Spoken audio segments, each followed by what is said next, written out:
It is Wednesday, the 28th day of June, 2023. And just a fair warning that I am in a foul mood. In spite of what most may think, in just general outward appearances, I am mostly a pleasant individual. Sure, there are times when that's not the case, but that's the same for literally every human being. But I've gotten much better over the years at being able to just brush aside most bullshit. And I find that, after a minute or two, you just kind of deep breath, moving on. It's okay. Things are fine. No big deal. Right? However, there are a few things that still really make me sour. Being late, myself and others. The way the rich are glorified while the not rich are ostracized. People that generally waste my time. The willfully ignorant. And Ryan Seacrest. Now, the last two are a real conundrum. While I'm not willfully ignorant about Mr. Seacrest, I am certainly ignorant about Mr. Seacrest. You see, I am not the biggest fan of Wheel of Fortune, as I've always been a Jeopardy man. But to hear that Seacrest is going to be the new host of what is pretty much likely to be the single easiest job on the face of the earth really makes me fucking seethe. Think about what's entailed to be the host of Wheel of Fortune, right? You make small talk with the contestants. You look at your card and see which letters. Actually, I don't even think he has to really pay attention to what the fucking letters are that are guessed because Vanna's doing all the fucking work. All the heavy lifting is done by Vanna White. Yet here we are. Ryan Seacrest is taking over for Pat Sajak. What exactly is Ryan Seacrest's marketable skill? He's great at reading cue cards. And as far as I can tell, that's it. I don't see this lasting more than 3 years because I also don't see Ryan Seacrest aging gracefully on national television every night. He's probably a narcissist and pumps his face with all kinds of crap. Yeah, he was friends with Merv. Yeah, he's done game shows, blah, blah, blah, blah, blah. Aren't we all just collectively fucking sick of Ryan Seacrest by now? Like, who isn't just tired of Ryan Seacrest? What more do we need from this man? Like, stop fucking working. And look, Wheel of Fortune isn't work. That is not work. You will never, ever convince me that being the host of Wheel of Fortune is work, because it ain't. All you're doing is showing up, reading cue cards, and making small talk. That's it. That is absolutely 1000% it. This podcast right now, harder and more work than Wheel of Fortune. However, still painfully fucking simple. So, enough. I'm done with this guy. I may never watch that stupid program again. I think it fucking matters. There's a Wheel of Fortune ban in my house. Grr. I missed last week because I was exhausted, and this week I'm again exhausted. But I just couldn't bear to stand to miss another week of talking, and that's all it really is, just me talking. Again, the world's worst podcast. Anyways, I'm finally getting to talk about the Titanic sub and that whole thing. As well, the Red Sox, the A's, Zuck versus Elon, and of course, this week's three gripes. And that's all right here, right now, on episode number 161. Yeah. of complaints and observations. Still, a voyage into the mundane and an exercise in futility. Swimming in the absurd while drowning in unearned self-importance. Entirely unworthy of your time. It is the world's worst podcast. This is Complaints and Observations with Dave LaPointe.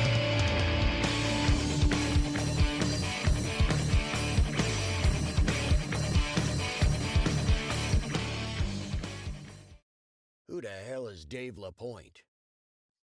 I think he's a bum. I think he's an absolute bum. All right. What's up? How are ya? How's things going? Good? Yeah? All right. Yeah, I'm kind of in a bit of a pissy mood, only because, work today was I don't know, a little annoying. I hate having to rely on other people to get far too much of my work done. In order for me to do my job properly, I need a lot of other people to do their job properly, and when they don't, it makes it very frustrating. So that's the problem today. I took Monday off, which just means coming into a 80,000 emails that need to be dealt with right away, and then a bunch of other shit that I absent-mindedly booked appointments for Tuesday for some stupid reason. I don't know why, but that's where we are. Yeah. What else is going on? Weekend was okay. Didn't really do a ton. Drank too much on Saturday, and it was funny because you think you know how you're going to be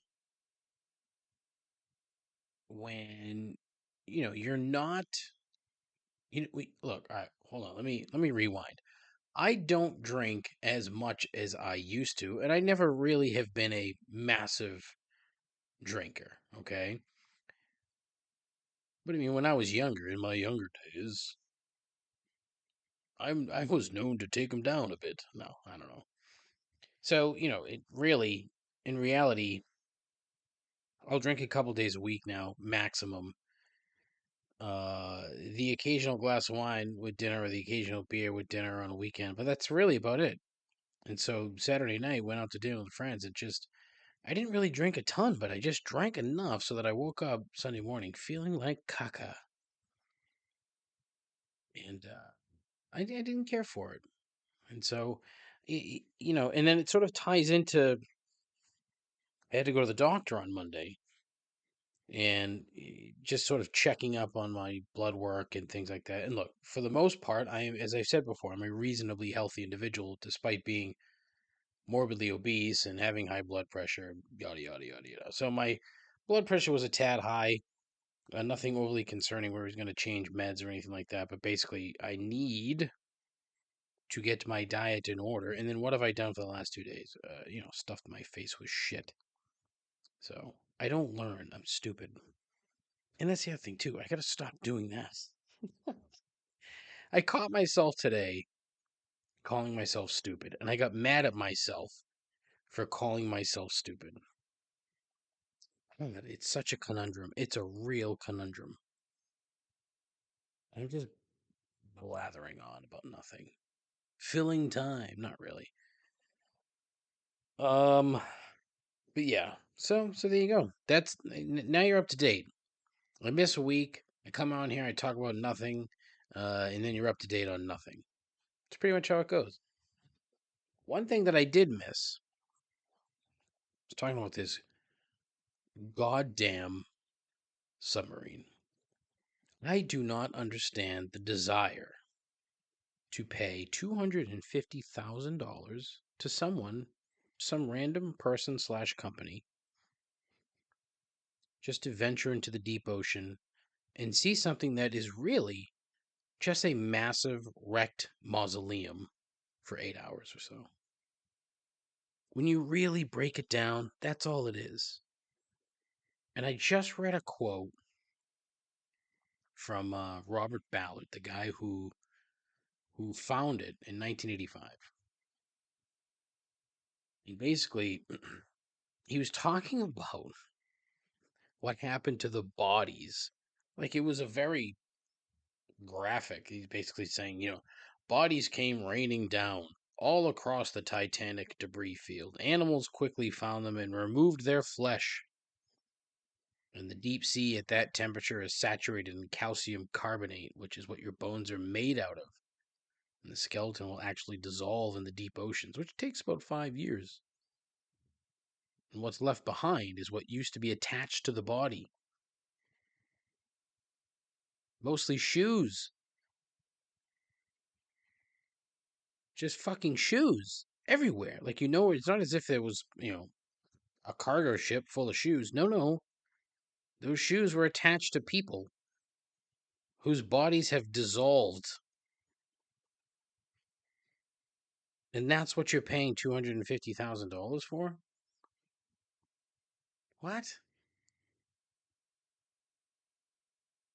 Like, do you want to have pictures on your phone of this thing like that bad to show you for, oh, look what I did last weekend? Or are you just doing it to remind everyone how fucking rich you are? And it's almost certainly the latter, but I could be very wrong. I mean, maybe they just love the thought of seeing where about 1,500 people died. Whatever the reason, it's fucking stupid. There's absolutely no logical reason to be down there, especially when so many other people have already been down there.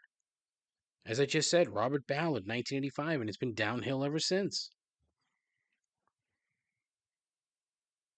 A dumb movie. Now, dumb people literally dying to see it.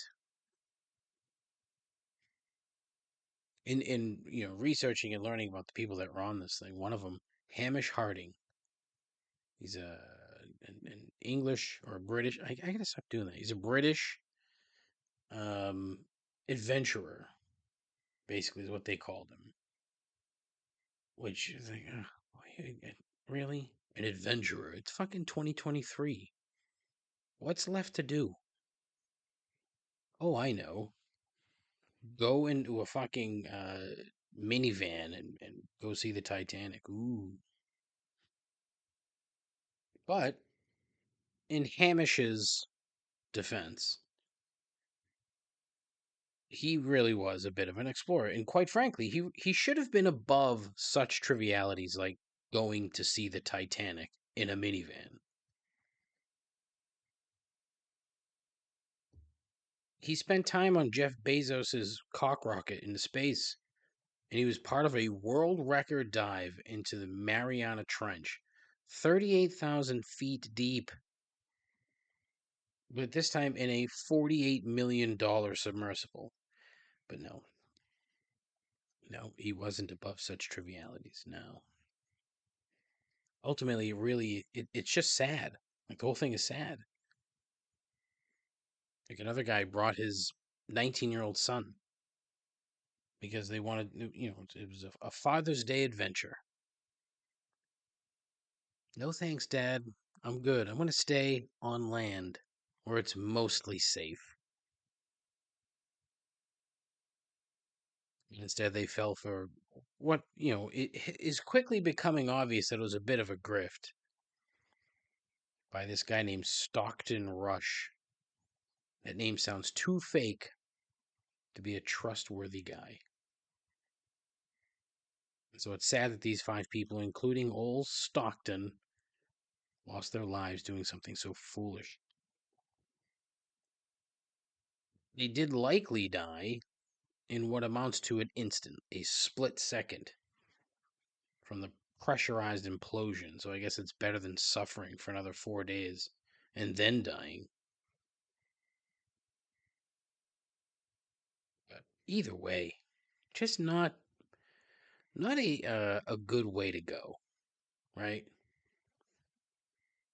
And not that they would know, but boy, Twitter was laughing at him. They were laughing at him, which is a shame. When you die, you don't want people to laugh at you. Like, that's not good. But it seems to happen, and it seems to be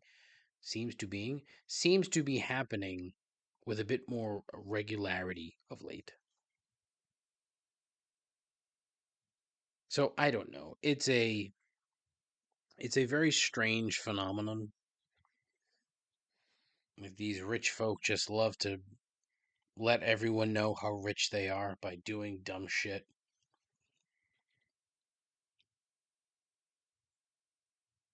But it makes for mediocre podcasting. Does it not? Does it not?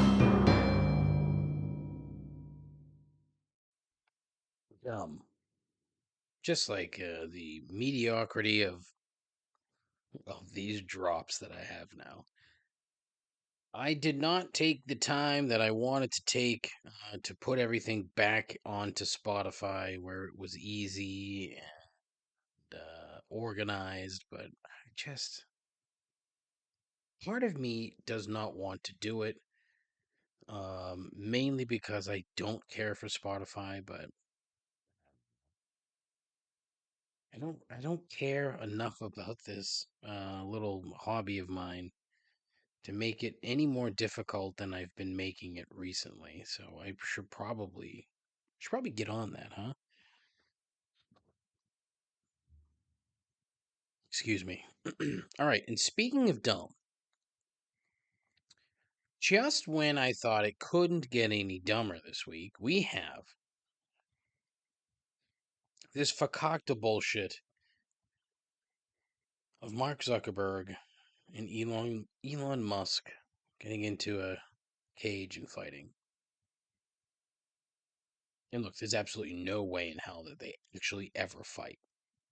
I shouldn't even say that. There's no way that they actually fight. None. If they're smart, and allegedly, from what I'm told, they are, they'd agree to the whole thing, right? They'd agree to it. Hey, we're going to fight. It's going to be, September 7th in Las Vegas, Nevada. And you're going to have Dana White. You'll have, who's that boxing dude who's kind of a douche? The guy who's like the Jake Paul promoter guy. Fuck, I can't remember his name. Shit. But he doesn't like Oscar De La Hoya. Oscar De La Hoya will be involved too. I'm pretty sure Don King's dead, but if he's not, he should show up anyway. Even if he is dead, he should show up. It would make it far more interesting. But, make a fucking spectacle out of it, right?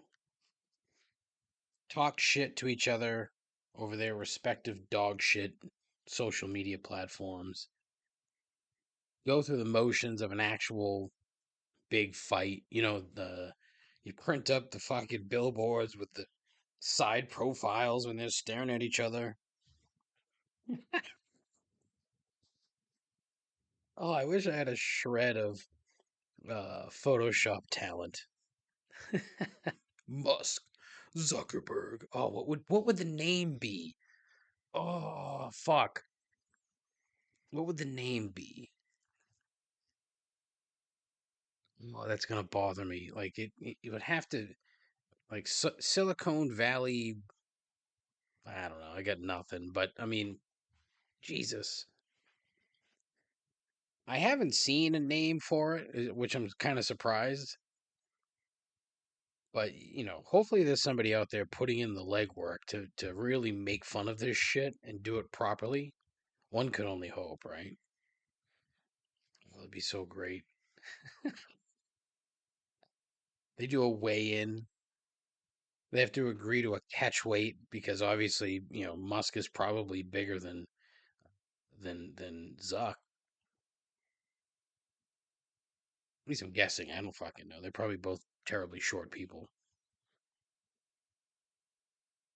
There's the weigh in, and there's like a little bit of a pushing match. Elon calls Zuckerberg Casper. Fucking Zuck calls Elon like blood diamond merchant or something something terrible. They'll be at like um a legitimate undercard where there's like a real actual like I don't know, maybe it's another MMA guy, boxing guy. Ooh, I got it. Uh Francis Ngannou and John Jones. This is where they have their fight. Is on the the pre-fight. They're the opening bout. The undercard. Jeez, why couldn't fucking remember shit. They're the undercard. For Zuck versus Musk. One.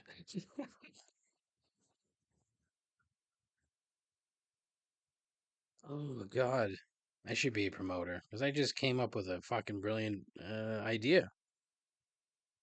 There's one fight that people who care about fighting would love to see, but would have to go down now. You can't wait much longer.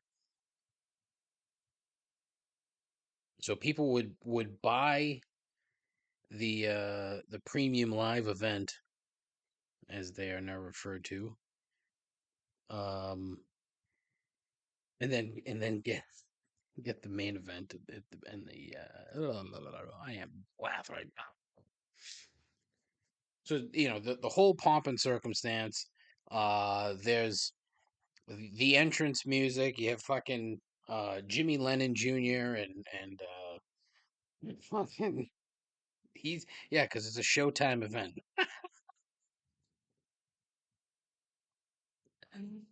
Oh my God.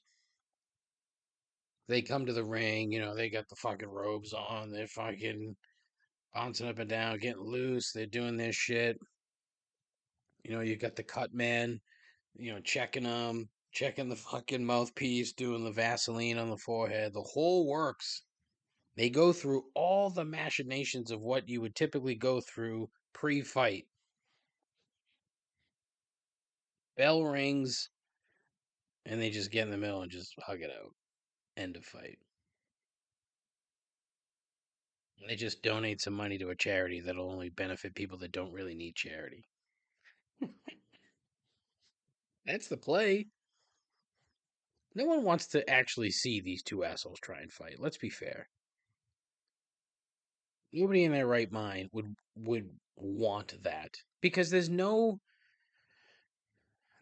positive outcome if these two idiots decide to fight, right? Like let's say for example, one guy actually puts a pounding and a beating on the other guy. It's going to look bad, so they'll never do it. They're so afraid of public image. Oh, I just came up with a good one.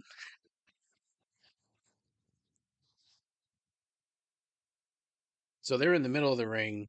They're getting ready to ring the bell, and all of a sudden the lights go out.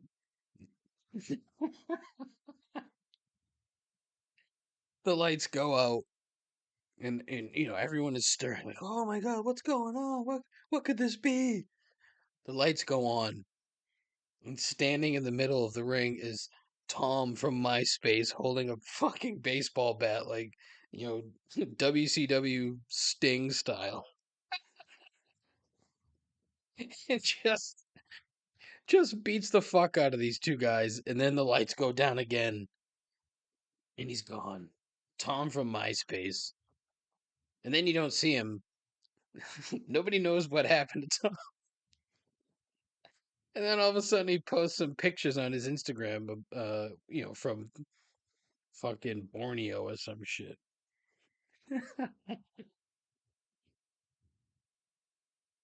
That only made me laugh, I'm sure. But in my head, it was very funny because you got Zuck, right? And he thinks he's big into jujitsu, and maybe he is. I don't know. Who knows? But it's fucking Zuckerberg. So he'll start grabbing early, attempted to take Elon down, but Musk trained for this, and so coyly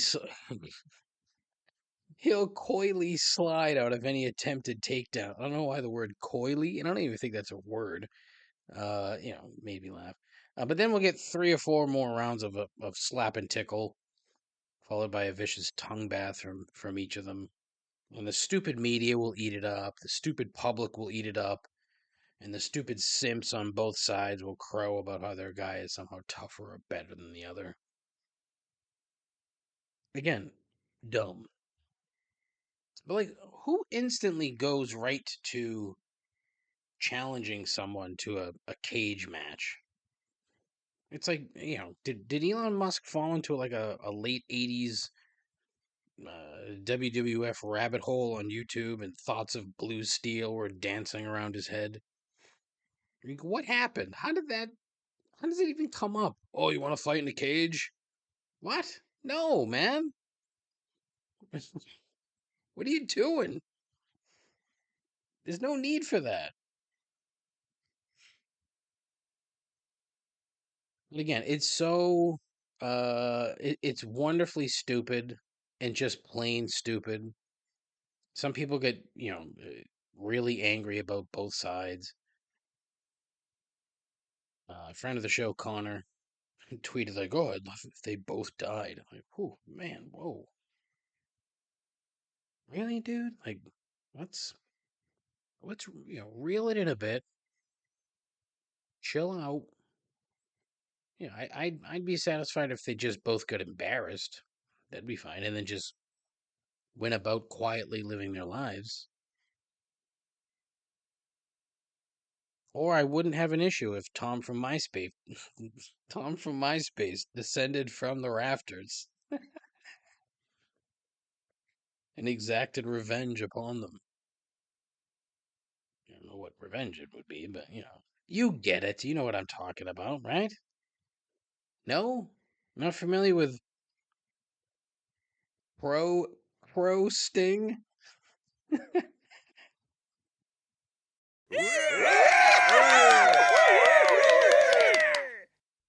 617-657-4736. Call in, complain, talk, discuss. Maybe you have something different that Tom from MySpace could do in the middle of that bout. I'd love to hear it. I'd love to hear anything, really. The show has lost whatever edge it's had in the past. I think I might be down to one listener now, which is probably just me. But hey, it is what it is. What could you do? We can try to ramp this up again, see what happens, get back up to 4 listeners. It would be nice. Not counting on it, but one could never tell. There are a handful of other things that I wanted to touch on. Okay, right from the jump. I may have been somewhat wrong about the Red Sox. Now, it pains me to admit that because, quite frankly, I have really. I want them to fail, not just to prove that I'm right, but really to hopefully, get ownership to sack up a bit and not have the club just be a business venture and have it be what it once was, which was exciting and look, I need to sort of put that away because that's not how business works in sports anymore. It just doesn't. It's not a thing. And so it's a sad realization when you figure out that that's what it is. And so what you really just want is for the team to not be boring. You want players that are good, not just quirky, gritty guys like that. Because they've got a whole fucking team of those guys right now, and that's not going to get me to go. It's not going to leave me saying, "Boy, I can't wait to watch them tonight." Right? And then the flip side of the coin is you have a lot of people say, "Oh, well, look what the Reds did. The Reds are fun now." Yeah, the fucking Reds. This is not Cincinnati, folks. We are not the Cincinnati Reds, right? The Reds have been like putrid for a solid decade, right? We should never get to that point where we're putrid for a solid decade. Although where it stands now, if we finish last in the division again, it's going to be what, 4 out of the last 5 years where we finished last? But, Red Sox fans around here suddenly are okay with that. Why? I don't know. I do not know. I don't get it. I hate it. I absolutely hate it. I think the only reason that they're in the position that they're in is because they have a really good manager. I think Alex Cora is an excellent manager. He is squeezing everything he can out of this team. The pitching stinks. And look, Brian Bello, fine. He'll be okay. But like Garrett Whitlock is a pitch away from blowing out an elbow. Carter Crawford, he must have a rabbit's foot jammed up his asshole because he should not be this good. James Paxton, like that dude's literally in. He's a walking injury. Like there's just no way around it. He's going to get hurt again if he hasn't already. And then you're going to be stuck again with with nothing. You have zero depth anywhere. Your infield stinks. Your outfield's okay, but Jaron Duran I don't think is anything super special. I think changing the rules has allowed him to flourish as a base stealer, which is obviously going to be valuable moving forward if they keep the rules as they are. But like you can't play defense. I mean, it's JV level defense. But the problem is they're gonna go through the whole season. They'll probably be 500 or somewhere around it.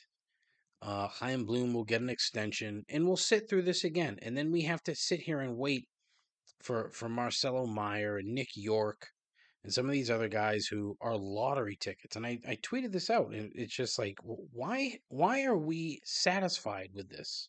Why are we happy to have lottery tickets? Like, that's what prospects are. You don't know what you're getting. Just because a kid is good in double A or triple A does not mean he is going to be an all-star. It just, quite frankly, the fact that it's taken Marcelo Meyer this long, and I don't care how old he is. I don't care if he was drafted out of high school or college. I don't give a fuck.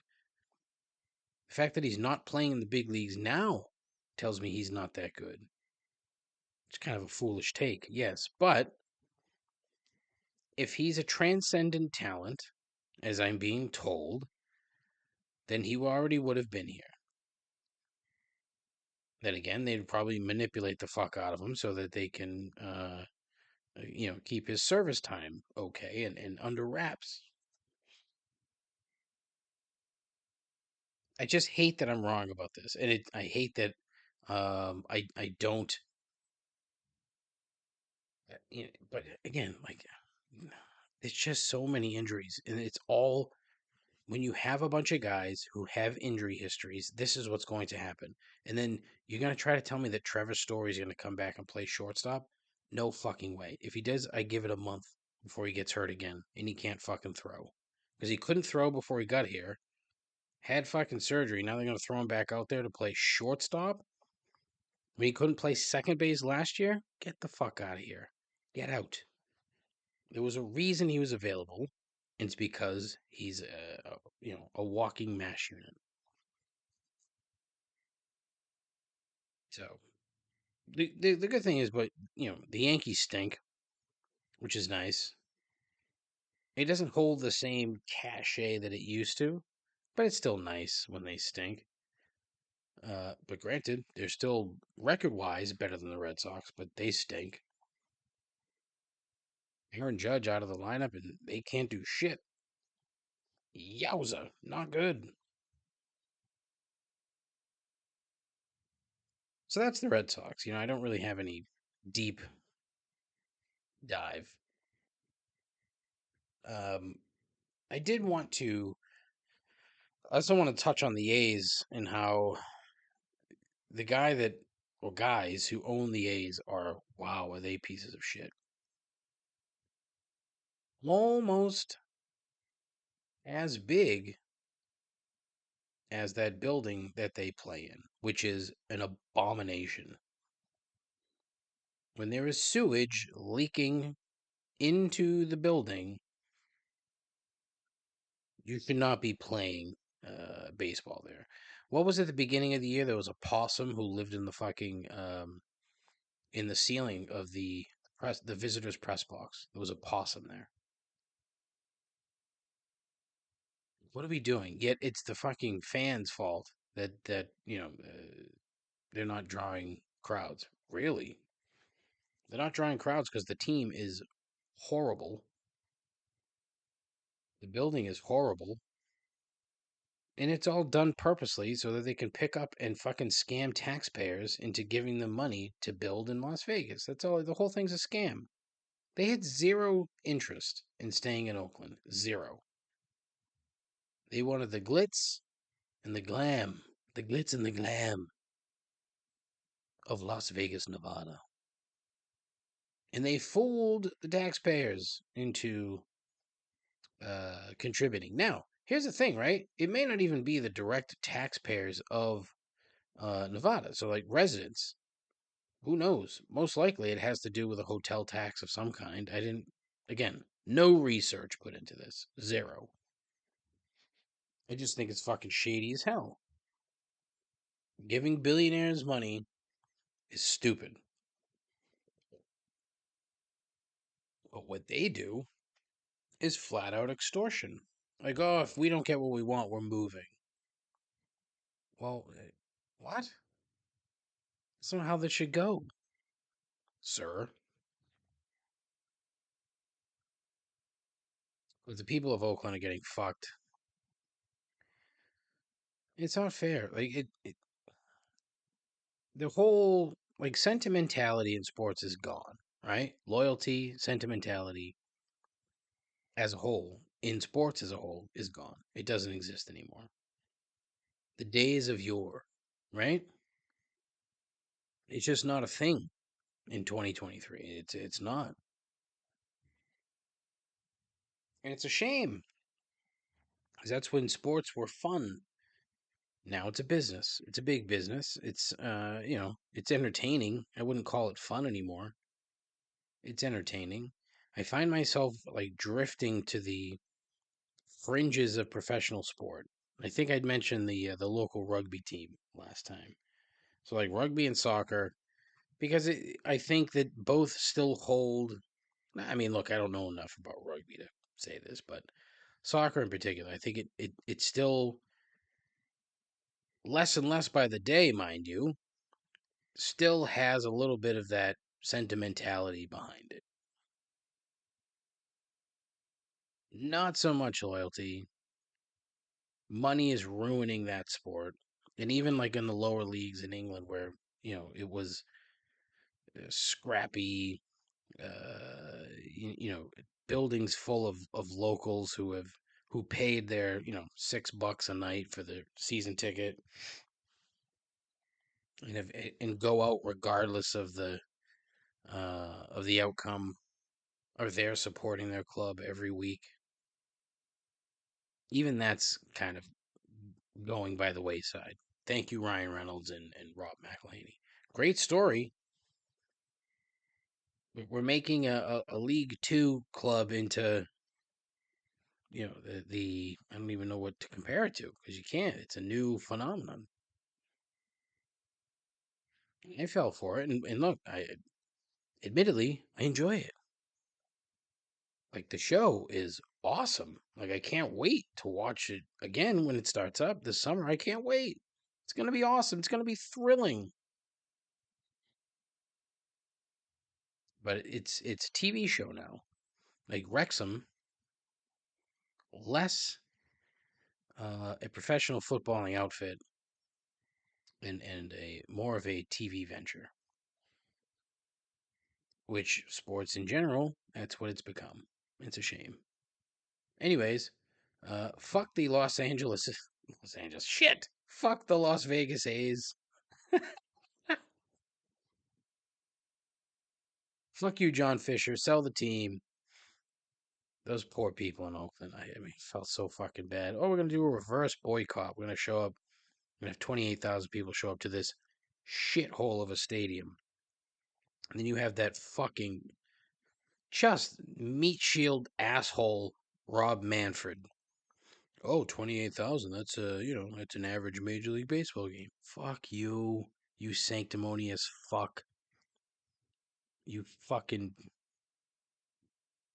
I don't even want. What do you call a guy like that? Modern day commissioners, they're nothing but fucking meat shields for the owners. It's gross. I'll leave it there. Fuck you, Rob Manfred. Fuck you.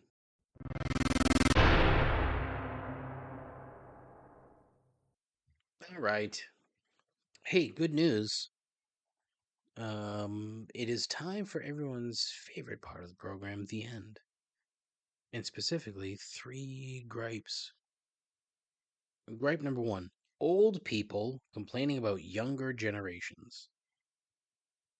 I harken back to going out to dinner with friends Saturday night. Wife and I are sitting there at the table, waiting for said friends to arrive.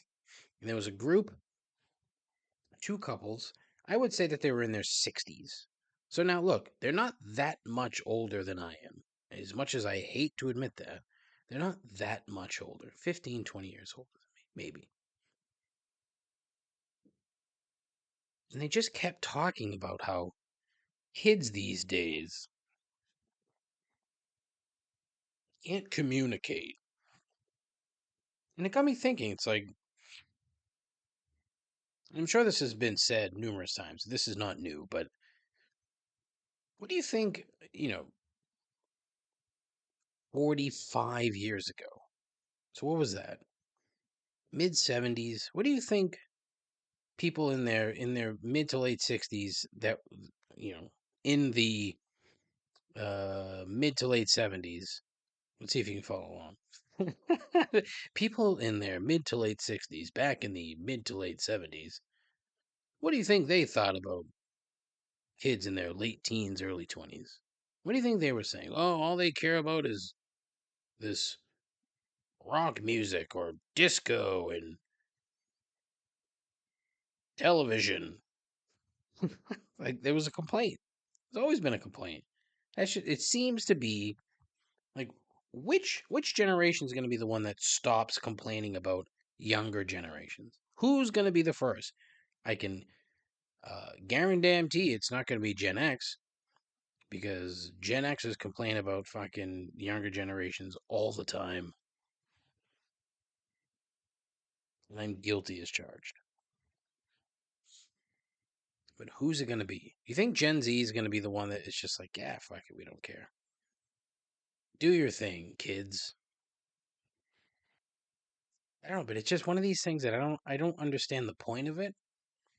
Like you're not going to change the world, sir. You're not going to change young people and the way that they do young people things because you can't follow along or you don't like it. The pot calling the kettle black. Ooh. Gripe number 2: cigarettes are illegal in Brookline. Did you know this? Because I had no idea. In the city or town of Brookline, outside of the city of Boston, cigarettes are illegal. And, it really got me thinking who who in like the city council or whomever, whatever form of government Brookline has, who came up with the idea that said we are going to take tax money out of our pockets, revenue out of the pockets of small business people by banning a vice. Who are you and who the fuck do you think you are? Now look, in Dave's utopia, cigarettes do not exist. I find them disgusting. I find them vile. I hate them. Like legitimately hate them. I see zero redeeming qualities about cigarettes. I've never understood it. Add that to the list of shit I don't understand. I wish I had someone who was a big enough fan of this program that would go back and listen to everything and list out all the shit that when I say I can't wrap my head around it or I don't understand. I'd love to see that list. But anyways, newly on the top of that is cigarettes because I don't fucking get it. I don't see the appeal. They smell bad. That's number one. Number two, they're expensive. And number three, they're just fucking gross. They'll kill you. What's the appeal? It's almost as dumb as getting into a fucking sub and trying to go see the Titanic. I shouldn't say that. Cigarettes are far dumber than that. Far, far dumber. So Brookline, in their infinite wisdom, who seem to think that they live in this fucking on an island, as if people can't just cross into Brighton or Alston and just buy cigarettes somewhere else and then bring them back into town. What are we doing? What's the point? Like, are you looking for someone to come up and pat you on the back, Brookline? Because, I'm sure you get that often and you just can't get enough of it. Oh, we're Brookline. We're better than you. Are you? Like, you're assholes. If you really wanted to make a statement, let them fucking sell them in Brookline, right? But charge $30 a pack. Like, put some kind of insane tax onto it. That'll stop the problem. If your concern is just people's buying cigarettes or smoking in town, which is fucking stupid, why would you be concerned about that? That's what you do. Just charge more and let people waste their money on it. But again, what do I know? I'm talking into a microphone. My guess is that that was thought of. No, I'm not going to give them the benefit of the doubt. Fuck you, Brookline.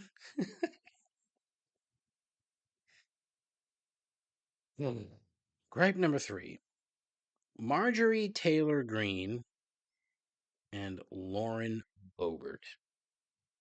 I don't even know if I'm fucking saying her name right, but whatever. Allegedly, Boebert, no, MTG called Boebert, quote, a little bitch, end quote, on the floor of the house. Now, spare me the bullshit with decorum and all that other crap, but, because my guess is that far, far, far worse has been said. The problem is that these two people are elected representatives. And they're just, I don't even, you can't call them horrible people. I mean, I guess you can if you really wanted to. You certainly could. But I just think it's more than that. Like, they are opportunists, they're grifters of the highest order. No morals, no intelligence. They're just useless. And there will come a time when these two slugs will not be a part of the public consciousness. And I may be long gone before that ever happens, but it's going to happen. And when it does, I am convinced that the earth will swallow itself and then cease to exist. Because no thing and no one could possibly be dumber, and then we're all going to suffer for it. That is all for the program this week. Thank you, as always, for checking it out and tuning in. All one of you. Thank you. And also, thank you for telling your friends, spreading the word. It would be really nice if you could visit some of my social channels at Complaints Pod on all the various social channels. Instagram, Twitter, Facebook, but fuck Facebook. I have a YouTube channel that I don't do anything with. I have a Twitch channel that I can't figure out. I'm on a bunch of other crap. that I don't do anything with. But I'd love to see it if you, maybe talked about the show. Some you mentioned the great bit that I came up with earlier for MySpace Tom dropping out of the ceiling. Ceiling? Dropping out the ceiling? Dropping out of the ceiling in the middle of the Musk Zuck battle. God, we need a name for that. Someone come up with a name for that fight. And then a cheesy ass old school boxing poster. Something from the 80s though, not the like the tricolored shit, from like the Rocky Marciano era in the 50s. I don't want that. Give me like the Hagler Hearns esque that looks like an Olin Mills photo shoot. Fuck. God, I can't talk. I hate when the jokes miss. Not because they're bad jokes. I mean, they're bad jokes, but I hate when the jokes miss because I just can't talk. That's the worst. But yeah. Just again, mention to your friends, hey, do you like podcasts? Oh, I do. Great. How would you like to listen to the world's worst podcast? And then direct them to my show. That would be fucking so cool. That'd be so cool. And then they can call in 617-657-4736. Call in. What's on your mind? Haven't had a call in a while. I had a bunch of calls, lost them. Google kind of fucked me. And yeah, so if you've called in the last month or so, call back.